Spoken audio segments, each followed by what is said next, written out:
პაატა ბურჭულაძე საქართველოს განვითარების ფონდი რეგიონულ ტურნეს განაგრძობს. ფოთში ოფისი გაიხსნა, ცერემონიალს თავად პაატა ბურჭულაძე ესწრებოდა. მან საქართველოს ფონდის ფოთის ოფისის ახალგაზრდული ფრთის ხელმძღვანელი წარადგინა. პოსტი გიგი ვაჩეიშვილმა ჩაიბარა. რაც შეეხება ფონდის ფოთის თავმჯდომარეს, იგი ჯერ არ აურჩევიათ. პრეზენტაციამდე ერთი დღით ადრე გავრცელდა ინფორმაცია, რომ აღნიშნულ თანამდებობას დავით შეროზია დაიკავებდა. მან ფოთის კულტურის სამსახურის უფროსის თანამდებობაც დატოვა, თუმცა ჩვენთან საუბარში გავრცელებული ინფორმაცია არ დაადასტურა. დაიკავებს თუ არა პოსტს დავით შეროზიას უახლოეს მომავალში გახდება ცნობილი. მე ბედნიერი ვარ, რამდენი ხალხი დავხვდა აქ, ეხლა გავხსენეთ ეს ოფისი. მიდივართ ზუგდიდში, სადაც უნდა იქაც გაიხსნება ახალი ჩვენი წარმომადგენლობა.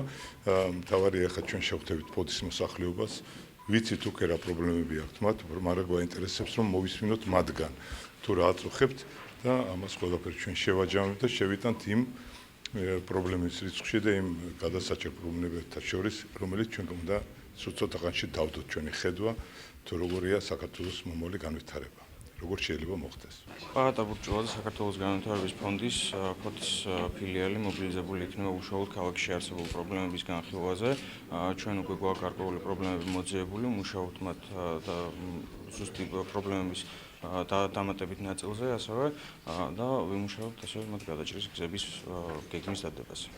პრეზენტაციის შემდეგ პაატა ბურჭულაძე მოსახლეობასთან შეხვედრებით დაიწყო. იგი ფოთის აგრარულ ბაზარში იმყოფებოდა, სადაც მოვაჭრეებისა და რიგითი მოქალაქეების პრობლემებით დაინტერესდა.